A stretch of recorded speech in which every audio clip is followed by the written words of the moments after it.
रामचंद्राय वेद से रघुनाथाय नाथाय सीताय पते नमः। मेरे साथ बोलेंगे, बोलिए सीताराम भगवान की, सीताराम भगवान की, भक्त वत्सल भगवान की, हनुमान जी महाराज की, श्री हनुमान जी महाराज की, सरयू मैया की, सरयू मैया की। नमः पार्वती पतिये हर हर।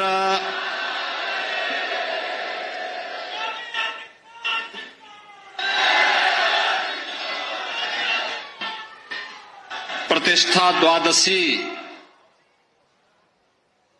कि आज के इस पावन आयोजन में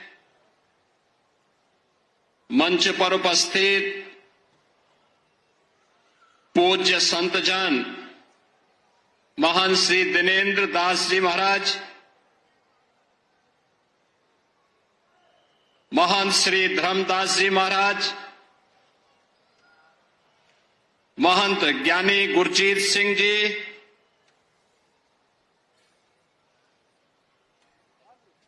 श्री राम जन्मभूमि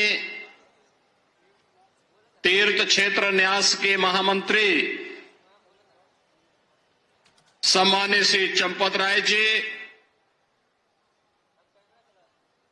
विश्व हिंदू परिषद के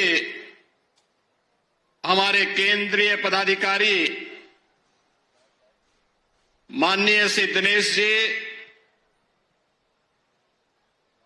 उत्तर प्रदेश सरकार के मंत्रिमंडल के मेरे सहयोगी प्रभारी मंत्री अयोध्या श्री सूर्य प्रताप शाही जी, जल शक्ति मंत्री श्री स्वतंत्र देव सिंह जी, महापौर महंत गिरीशपति त्रिपाठी जी, जिला पंचायत अध्यक्ष श्रीमती रोली सिंह जी, माननीय विधायकगण श्री वेद प्रकाश गुप्ता जी, रामचंद्र यादव जी, अमित सिंह चौहान जी, अभय सिंह जी, उत्तर प्रदेश सरकार के सलाहकार श्री अवनीश अवस्थी जी, श्री राम जन्मभूमि तीर्थ क्षेत्र के सदस्य श्री अनिल मिश्र जी, गोपाल जी, तीर्थ क्षेत्र ट्रस्ट से जुड़े हुए सभी पदाधिकारीगण और भारी संख्या में प्रतिष्ठा द्वादशी के शुभ आयोजन के साक्षी बन रहे देश के कोने कोने से आए हुए सभी पूज्य संतजन, भक्तजन और उपस्थित बहन और भाइयों, मैं सबसे पहले आपको, पूरे प्रदेशवासियों को, पूरे देशवासियों को और हर राम भक्त को प्रतिष्ठा द्वादशी की हृदय से बधाई देता हूं। उन सबके प्रति, आप सबके प्रति अपनी मंगलमय शुभकामनाएं भी व्यक्त करता हूं। हिंदू पंचांग के अनुसार आज ही के दिन ठीक 1 वर्ष पहले देश के यशस्वी प्रधानमंत्री आदरणीय श्री नरेंद्र मोदी जी के कर कमलों से 500 वर्षों का इंतजार समाप्त करते हुए श्री राम जन्मभूमि पर प्रभु श्री राम लला का मूर्ति प्राण प्रतिष्ठा का कार्यक्रम संपन्न हुआ था और इसीलिए 1 वर्ष पूर्ण होने के उपलक्ष्य में हिंदू पंचांग के अनुरूप श्री राम जन्मभूमि तीर्थ क्षेत्र न्यास के द्वारा आज प्रतिष्ठा द्वादशी के रूप में यानी पौष शुक्ल द्वादशी की इस पावन तिथि को आज प्रतिष्ठा द्वादशी के रूप में आयोजित करते हुए त्रिदिवसीय इस आयोजन का शुभारंभ किया गया है। स्वाभाविक रूप से 500 वर्षों का इतिहास और यह इंतजार, जिनकी दूरदर्शिता से संपन्न होकर के आज इस गौरव की अनुभूति हम सबको, हर राम भक्त को करा रही है, ऐसे देश के यशस्वी प्रधानमंत्री श्री नरेंद्र मोदी जी के प्रति सबसे पहले कृतज्ञता ज्ञापित करते हुए हम सब हृदय से आभार व्यक्त करते हैं।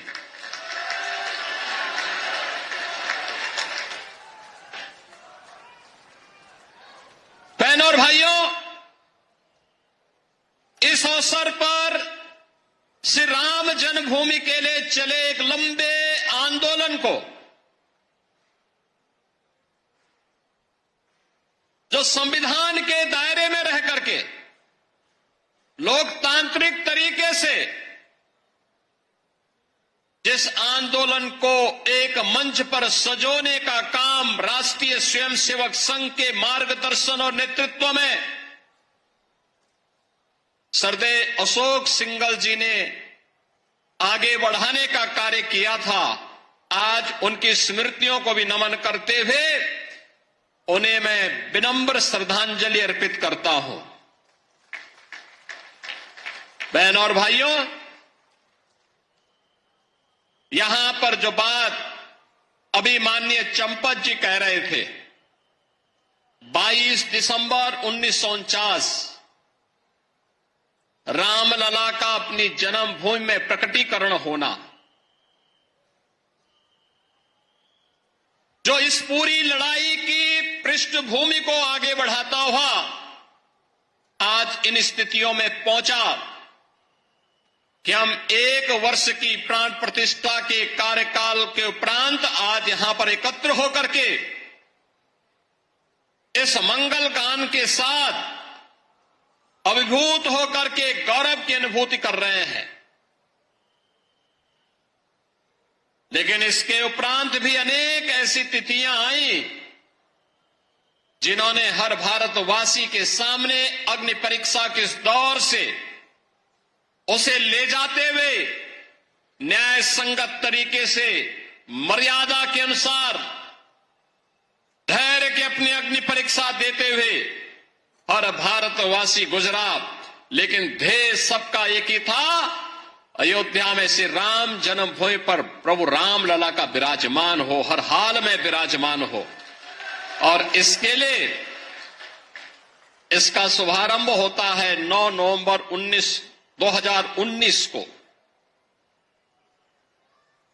जब भारत की न्यायपालिका ने संवैधानिक तरीके से सर्वसम्मत से यह निर्णय सुनाया कि अयोध्या में जहां पर विवादित ढांचा था वह राम जन्मभूमि है और वहां पर एक ट्रस्ट गठित करते हुए प्रभु श्री रामलला के भव्य मंदिर के निर्माण का मार्ग प्रशस्त होना ही चाहिए। बहनों और भाइयों, यह कार्य संपन्न होने के उपरांत 5 अगस्त 2020 को इसी अयोध्या धाम में आकर के देश के यशस्वी प्रधानमंत्री श्री नरेंद्र मोदी जी ने आकर के प्रभु श्री रामलला के भव्य मंदिर के कार्यक्रम का शुभारंभ किया और उसके उपरांत 22 जनवरी 2024 अगर हिंदू पंचांग के अनुसार हम देखें तो पौष शुक्ल द्वादशी के दिन, आज ही के दिन, आदरणीय प्रधानमंत्री जी ने देश भर से आए हुए हर तबके के नेतृत्व वर्ग की उपस्थिति में पूज्य संतों के सानिध्य में 500 वर्षों का इंतजार समाप्त करते हुए रामलला को उनकी जन्मभूमि में प्रतिष्ठित कराने का काम किया था। रामलला का प्राण प्रतिष्ठा का एक कार्यक्रम संपन्न होने के उपरांत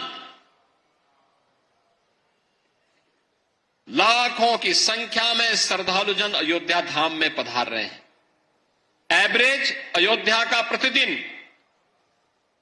प्रतिदिन अयोध्या में 1.5 से 2 लाख श्रद्धालुओं का आगमन अयोध्या धाम में हो रहा है। 1 से 1.5 लाख राम जन्मभूमि में दर्शन कर पाते हैं। बहुत सारे लोग अन्य धामों में दर्शन करते हुए कुछ इंतजार करते हैं, कुछ जाते हैं, फिर अन्य कार्यक्रमों के बाद फिर आयोजन में भागीदार बनते हैं। आज अयोध्या जिस रूप में हम सबके सामने है, आपने देखा होगा, यह अवसर हम सबके लिए किस रूप में आया। किसी ने सोचा था अयोध्या के बारे में? कोई सोचता था 1 वर्ष पहले, 5 वर्ष पहले, 10 वर्ष पहले कोई सोचता था कि हमारा अयोध्या दी इस रूप में इसका अधिकारी है, इसको यह अधिकार प्राप्त होना चाहिए। 2014 के पहले, 2017 के पहले इस अयोध्या में बिजली भी नहीं मिलती थी। 3 से 4 घंटे बामुश्किल बिजली। स्वच्छता की कोई कहीं अता पता नहीं था। राम जी की पेड़ी में वहीं पर सरयू जी का जल सड़ता रहता था। हजारों वर्ष पहले लंका पर विजय प्राप्त करने के उपरांत भगवान श्री राम पुष्पक विमान से अयोध्या धाम पधारे थे और हजारों वर्षों के बाद भी विज्ञान जब इतना प्रगति कर चुका है, तब भी अयोध्या में कोई एयरपोर्ट नहीं था जहां पर कोई फ्लाइट लैंड कर सके। लेकिन आज अयोध्या के पास अपना इंटरनेशनल एयरपोर्ट है। अयोध्या की सड़कें त्रेता युग का स्मरण करा रही है। 4 लेन, 6 लेन की सड़कें, सरयू मैया के घाट पूरे देश को अपनी ओर आकर्षित करते हैं। राम जी की पेड़ी, अब सरयू जी का जल वहीं पे सड़ता नहीं है, बल्कि एक ओर से आता है, दूसरी ओर से वापस सरयू मैया में लौट करके श्रद्धालुओं को पुण्य का लाभ प्रदान कर रहा है। आज तो आप कहीं भी जाएंगे अयोध्या में, अयोध्या होने का एहसास कराता है। आज हमारी अयोध्या देश की पहली सोलर सिटी बन चुकी है। पहली सोलर सिटी, सूर्यवंश की राजधानी है, पहली सोलर सिटी अयोध्या बन चुकी है। ये जो बिजली यहां दिखती है ना, जलती है स्ट्रीट लाइट के रूप में घरों में, ये किसी थर्मल पावर स्टेशन से नहीं, किसी हाइड्रो पावर स्टेशन से नहीं, बल्कि सूर्य की रोशनी से जो ऊर्जा पैदा होती है, उससे ये बिजली जलती है और उसी बिजली को पूरी अयोध्या उसी का उपयोग करता है। ये नई अयोध्या, नए भारत का नया उत्तर प्रदेश है, तो नए उत्तर प्रदेश की नई अयोध्या अपने तीर्थ होने के गौरव के साथ पूरे देश को अपने साथ जोड़ रही है। लेकिन क्या यह अचानक हो गया? एक दिन में हो गया? नहीं, इसके लिए एक लंबे संघर्ष को आगे बढ़ाना पड़ा था। जो मैंने पहले भी बताया, दर्जनों पीढ़ियां चली गई, एक ही कामना थी और वह थी अयोध्या में हम अपने प्रभु रामलला को विराजमान होता हुआ देख सके। सबकी एक ही तमन्ना थी, अधूरी कामना के साथ पूज्य संतों का, भक्तों का चला जाना, लेकिन संकल्प उनका इतना दृढ़ था कि उस संकल्प को पूरा करने के लिए हम सब सौभाग्यशाली हैं कि इन तिथियों को अपने इन भौतिक चक्षुओं से देखने का सौभाग्य हम सबको प्राप्त हुआ है। बहनों और भाइयों, रामकाज के इन सभी कार्यों के लिए त्याग और तपस्या पूज्य संतों की थी, राम भक्तों की थी, और उन अनगिनत राम भक्तों, कार सेवकों, पूज्य संतों, उन सब के हम सचमुच ऋणी हैं, जिनके कारण संघर्ष के साथ साथ अग्नि परीक्षा के दौर से गुजरते हुए भी वे अपने मार्ग से कभी विचलित नहीं हुए। और राम जन्मभूमि देश का एक ऐसा आंदोलन है, 500 वर्षों में, अगर आप 500 वर्षों में 1528 से लेकर के 6 दिसंबर 1992 तक के इतिहास को उठा करके देखेंगे तो हर 15 से 20 वर्ष के अंतराल में हिंदू समाज फिर से संघर्ष करने के लिए, अपनी जन्मभूमि को वापस प्राप्त करने के लिए, अपने प्रभु की जन्मभूमि को वापस प्राप्त करने के लिए निरंतर कार्य करता रहा, संघर्ष करता रहा। जिस भाषा में शासन तंत्र समझता था उस भाषा में उन्हें समझाने के लिए वह कार्य कर रहा था। और अंततः यह अवसर आया जब पूज्य संतों के सानिध्य में राष्ट्रीय स्वयंसेवक संघ के नेतृत्व में सरदेव अशोक सिंघल जी जैसे युग दृष्टा नेतृत्व इस आंदोलन के साथ जुड़ता है, जिन्होंने कभी मान अपमान की चिंता नहीं की। एक ही ध्येय था, हर हाल में राम जन्मभूमि वापस हिंदुओं को प्राप्त होना चाहिए, रामलला का भव्य मंदिर का निर्माण होना चाहिए। सचमुच बोलने के लिए शब्द नहीं है, हम सबका मन भावुक हो जाता है, भाव विभोर हो जाते हैं, हम भाव विह्वल हो जाते हैं जब इस पूरे इतिहास को देखते हैं। उस आंदोलन को नजदीक से हम लोगों ने जब देखा और आज जब यह परिणाम हम सबके सामने आता है तो खुशी इस बात की होती है कि हम सब सौभाग्यशाली हैं। याद करिए, और मेरे लिए इसलिए भी सौभाग्य का विषय है कि हमारी 3 पीढ़ी उस अभियान के साथ जुड़ी रही। पूज्य महंत दिग्विजय नाथ जी महाराज को मैं नहीं देख पाया था,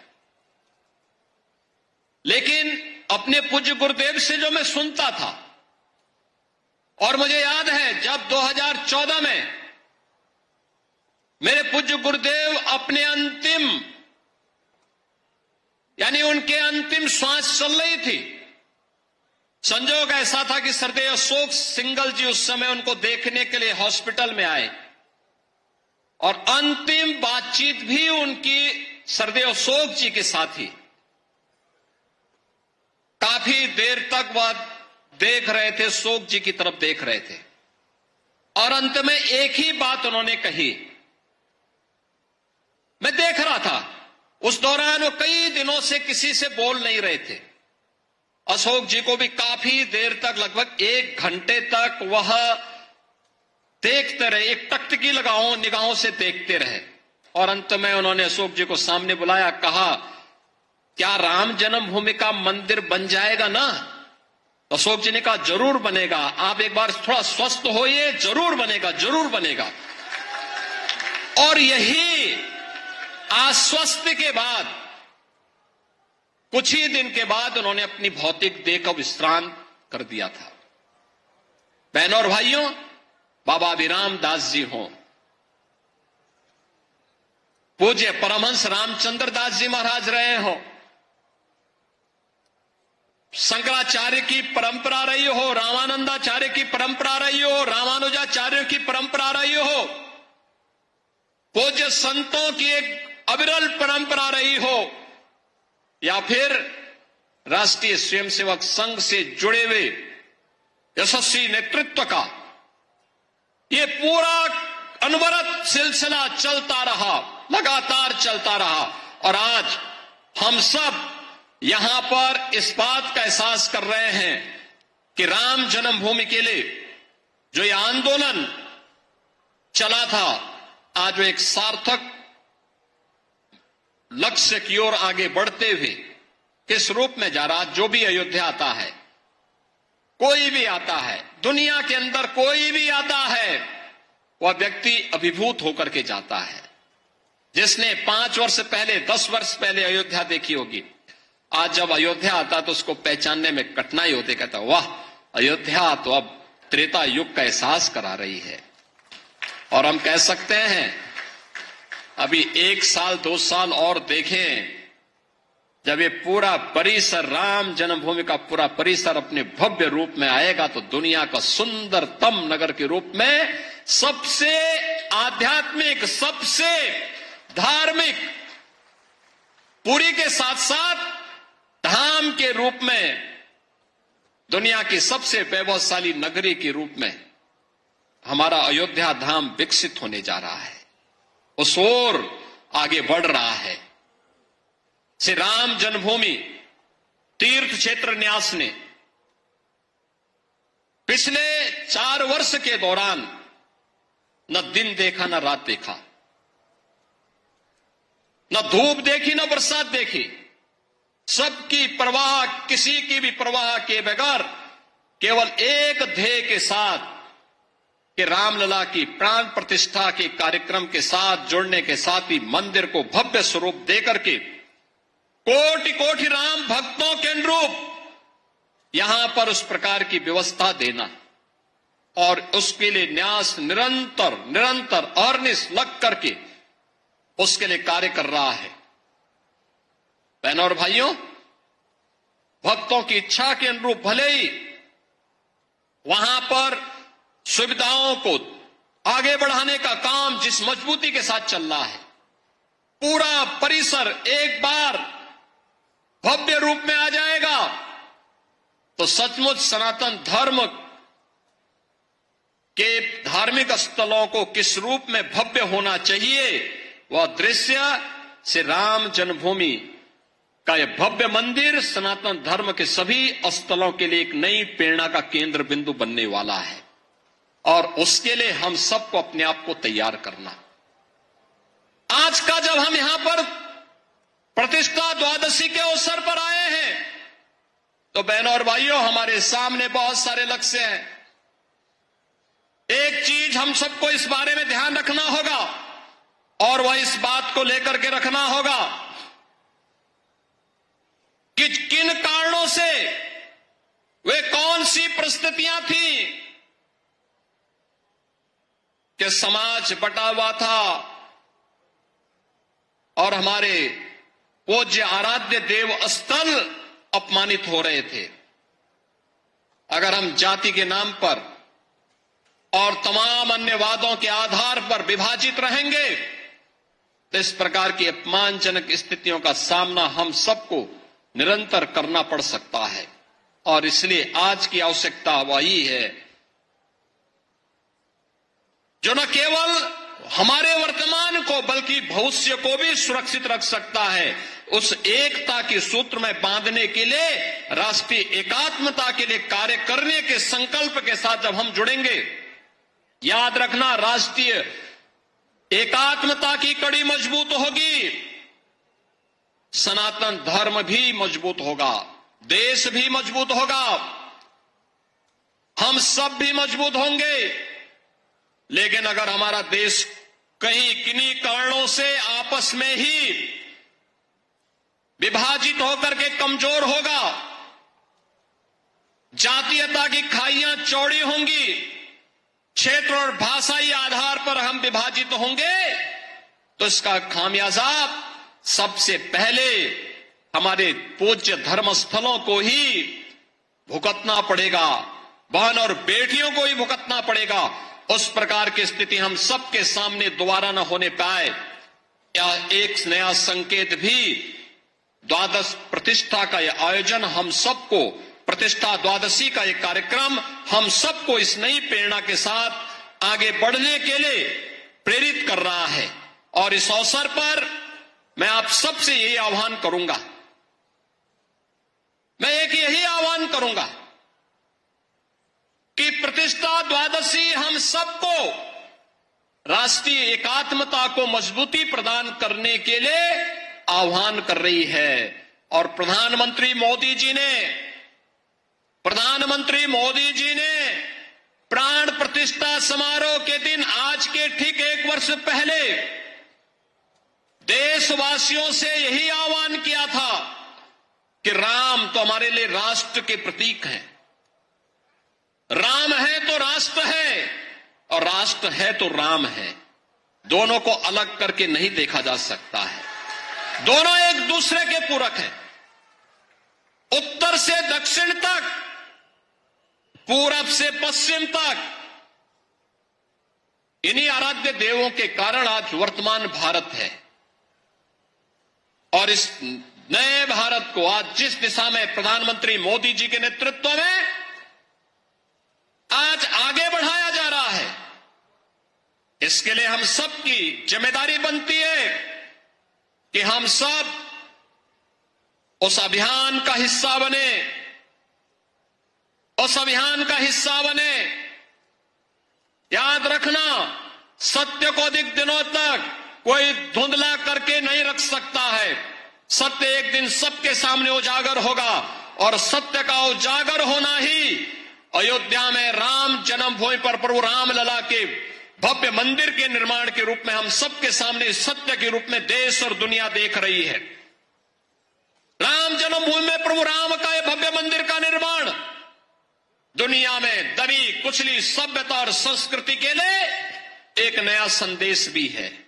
लोकतांत्रिक तरीके से, संविधान सम्मत तरीके से वे अपने अधिकार लिए जा सकते हैं।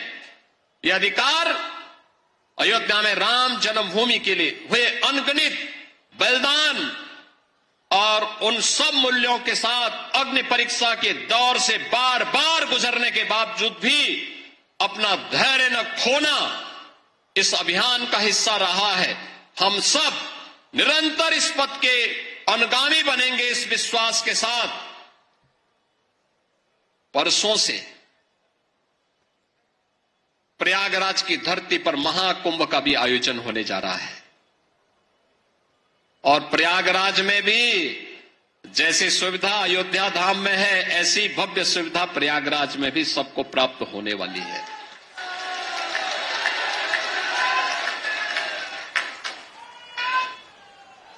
हम लोग कल ही वहां से आए हैं, पूरी व्यवस्था देख करके, अंतिम स्वरूप दे करके। और आप देखिए, कुंभ का मतलब, महाकुंभ का मतलब क्या होता है। देखिए, श्रद्धावान लभते ज्ञानम, आपकी श्रद्धा है तो बुद्धि, ईश्वरीय शक्तियां अपने आप दे देती हैं। और वही आज आपको वहां पर प्रयागराज में देखने को मिल रहा होगा। प्रयागराज में जिस रूप में एक बार फिर से महाकुंभ का आयोजन, जिस भव्यता के साथ, जिस दिव्यता के साथ, आस्था और आधुनिकता के संगम के रूप में प्रयागराज की धरती में देखने को मिल रहा है, मैं आप सबसे भी कहूंगा, एक बार जाकर के, त्रिवेणी में जाकर के, अयोध्यावासी तो मां सरयू का यहां पे स्नान करते होंगे, यहां पे मां सरयू का आशीर्वाद से यह कृपा तो उन पर बनी रहती है। संगम में जाकर के एक बार जरूर देखिएगा व्यवस्था कैसे होनी चाहिए, कैसे सिस्टम। जैसे कि मैं सो रहा हूं तो पिताजी को जगाना है मुझे, तो वो डायरेक्ट उठाने के बजाय, और हिंसा की परंपरा मेरे यहाँ नहीं थी सौभाग्य से, तो वो क्या करते थे कि उस कमरे में आ जाएंगे या बाहर से गुजरेंगे और चौपाई बोलेंगे, प्रात काल उठ के रघुनाथा, मात पिता गुरु नावई माता। कभी कभी मैं गुस्से में उठ करके अरे पापा, चरण स्पर्श किया और सो गया। मैंने कहा अब मत उठाना।